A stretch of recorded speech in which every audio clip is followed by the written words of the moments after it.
প্রিয় দর্শক, আসসালামু আলাইকুম রহমতুল্লাহ। সবাই কেমন আছেন? আশা করি আলহামদুলিল্লাহ ভালো আছেন। দেশ ও দেশের বাইরে থেকে আপনারা যারা নিয়মিত আমাদের এই প্রতিবেদনগুলো দেখে থাকেন, আপনাদের অসংখ্য ধন্যবাদ জানাচ্ছি।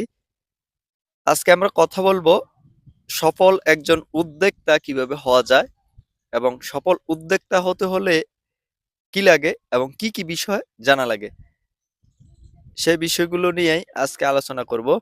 আমাদের সঙ্গে থাকবেন, পুরো প্রতিবেদনটি কন্টিনিউ করবেন।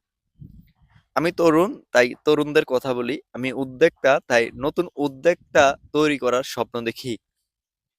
প্রিয় দর্শক, একজন উদ্যোক্তা হতে হলে প্রথমত যে বিষয়টি থাকা লাগে সেটি হচ্ছে প্রচন্ড ইচ্ছাশক্তি ও মনোবল। প্রচন্ড ইচ্ছাশক্তি ও মনোবল থাকা মানেই হচ্ছে যে কোনো সেক্টর নিয়ে কাজ করা মানেই সাকসেস।